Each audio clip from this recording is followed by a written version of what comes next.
Minority Leader Alexander AfenyoMarkin abusua eba ECG nsensema nansen a echese akosombu fire outbreak bi ekoso ewo ho yere ho nsem bebre ede abremo na eye ECG sa sector na ankasa no na problem bebre ewo ho and Minority Leader Alexander AfenyoMarkin eye corruption scandals a ekoso ewo eye ECG no abusua eye Minority Leader Alexander AfenyoMarkin abusua finally wa confess as isi ano only the investigations ono ankasa accept our parliament ana o chere say eye ECG o hwe baby a public sectors baby akono koso ankasa eye ECG na oka hawa omusibi area cables ene ECG meters na abusua enye asem keto akwa ono ankasa na no mutu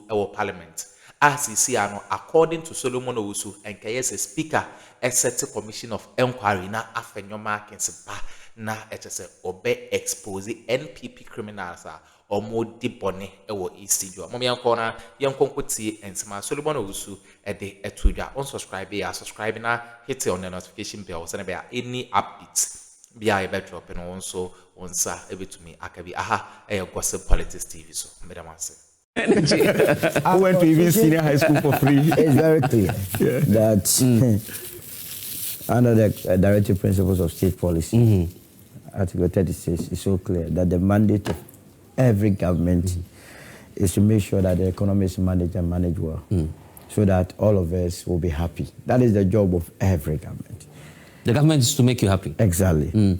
And this is rightly so, because as I've been saying, if you go to Genesis 1:3, okay. Right there, the Creator said, let there be light. And indeed, there was light.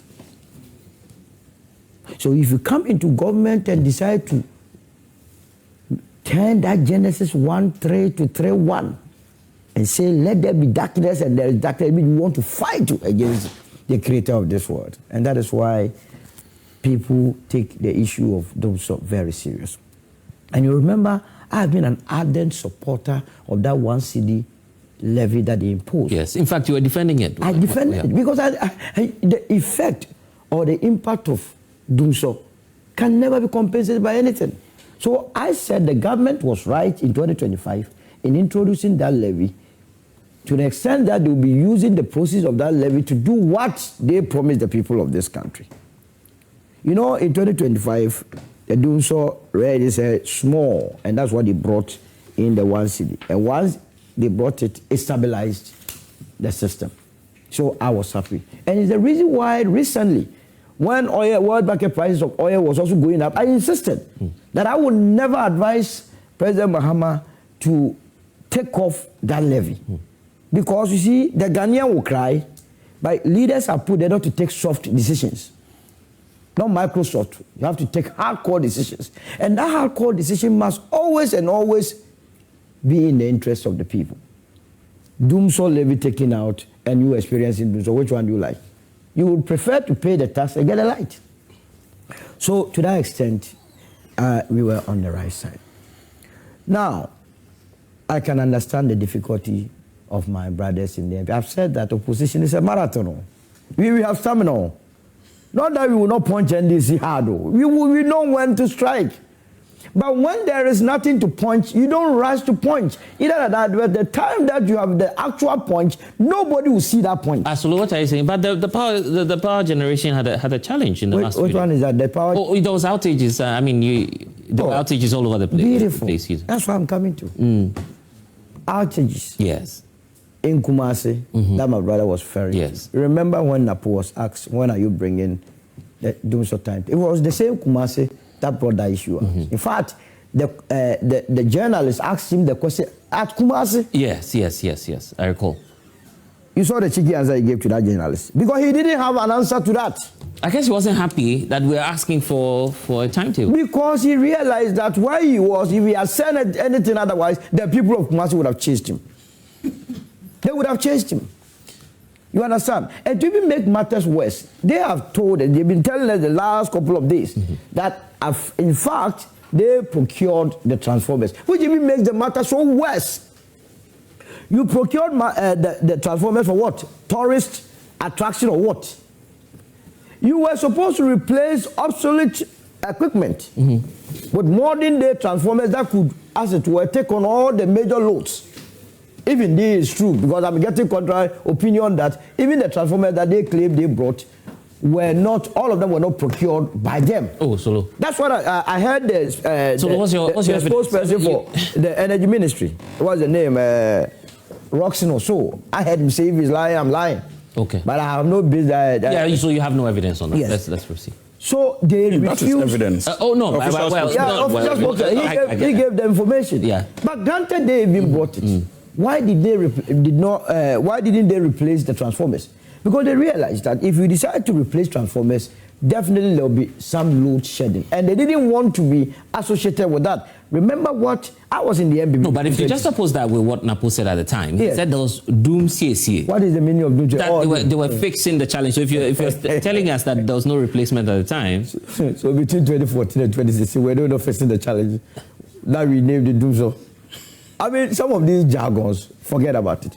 But the beautiful thing is that they shot themselves in the foot. I mean, the NPP. By even going to the extent of composing a song for this situation. And that's why I started by telling you that opposition is a marathon. You must have stamina. Here is a government that has come into office trying to fix your mess. And we are all seeing it. We must be doing politics that is truthful, honest politics. You understand? Yeah. You know very well that Akosombo, the control room got bent.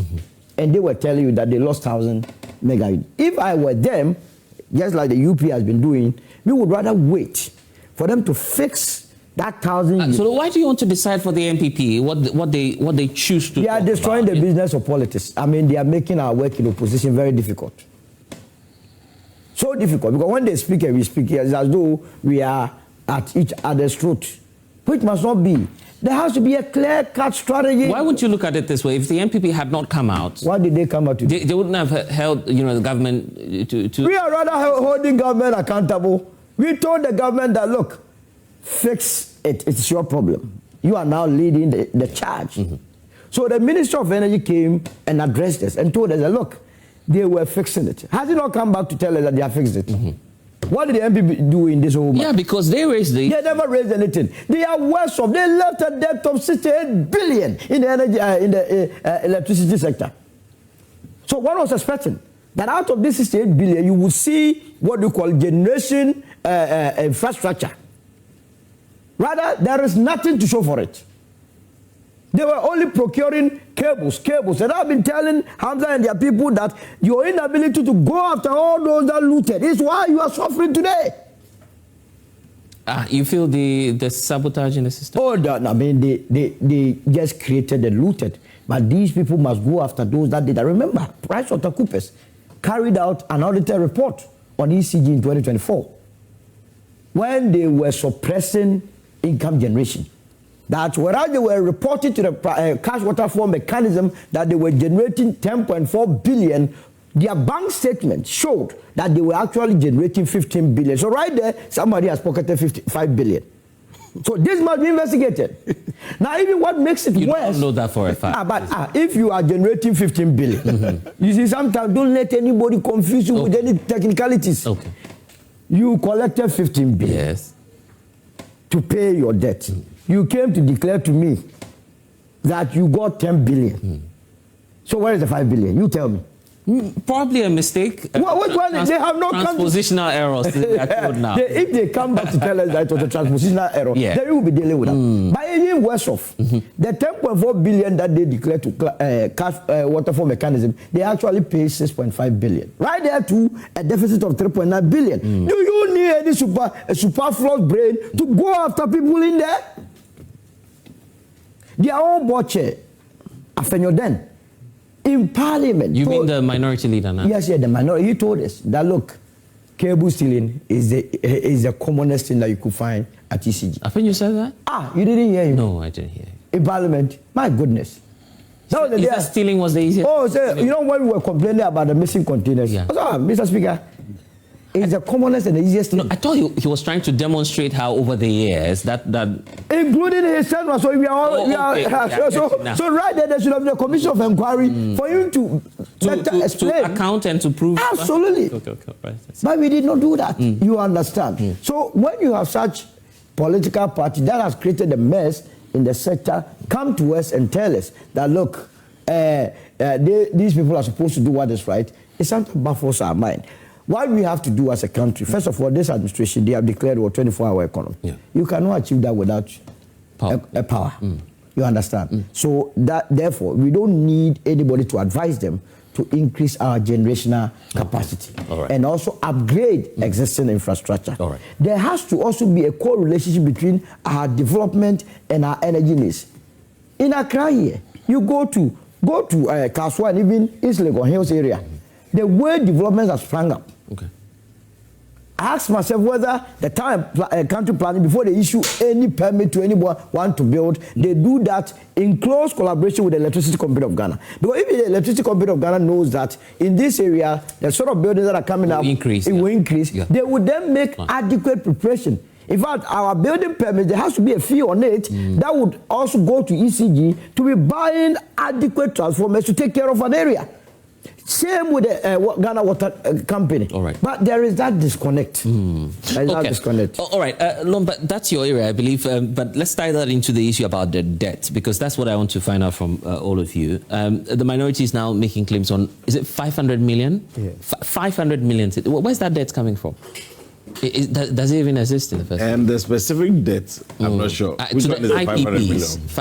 IPPs. Yes, and then 200 million. That debt is much bigger than that. But as I said, if you look at historically, I think they're trying to tie that to this government. That just upon coming into office alone, I think 500 to the IPPs, 200 to the. They're saying it's a fresh. That cannot be. That's their claim. No. Well, so the minority in parliament. Well, I haven't heard specifically what the 500 million is in reference to, so I'm not sure that's what it is. But as I think I alluded to earlier on, the energy sector has legacy debt, which has existed for years. I mean, you know, we've got. But this one that they are talking about, they claim it's fresh. They're tying that to government. I don't know when that... we just played the tape. We can get that for you again. But that's the claim they are making now. And then I'm sure maybe Awal has... maybe he has more. Awal, you have the figure? Yes, it's to the IPPs. Okay, so where is that figure coming from? The IPPs have supplied, and they are supposed to. The government is supposed to pay. Right. So that's his explanation. For that. So is it? The source of that figure, where is it coming from? Are you shocked? Are you shocked? No, but you have to ask why the source of. Okay. Which one is the right? So as to whether there's a $500 million debt that has accrued fresh. In other words, from 7 January 2025 up to today, I cannot confirm that figure. You doubt the range, if it like 500, they say. Well, but let me tie it in this way. Right. First of all, we already had, or we've discussed, I'm sure, variously about the collections, and I mentioned the fact that the reason why we or at least one of the reasons why we have a significant financial challenge in the sector is because collections don't match up to. And I tied it to the fact that presently the cash waterfall mechanism is delivering better in terms of paying to the stakeholders. Right. But there's still a challenge. The challenge is that, and I'm sure you know this, about 25% of power that is generated, which is ultimately supplied, is lost. Right. That is the losses that come in the system.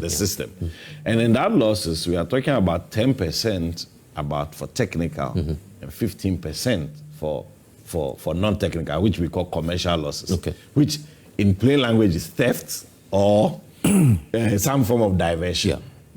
So what it means is that if you generate 100 cedis worth of electricity, you're losing 25 cedis. You only be left with 75. So there is always a deficit.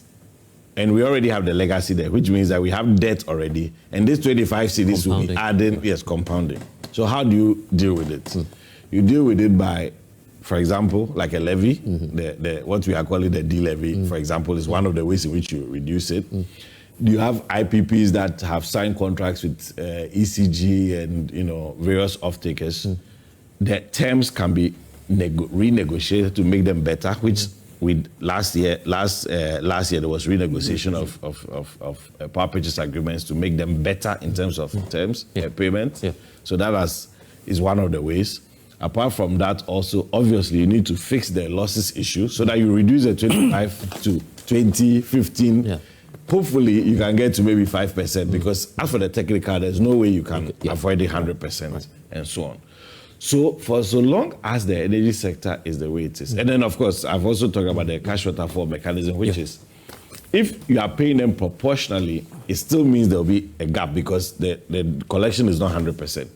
So no matter what, even though we are clearing debt from the past, there'll still be debt that is accruing. So it's about how effective, and that will be because of the system, how it's how the system is and all of that. So it's about how effective your mechanisms are.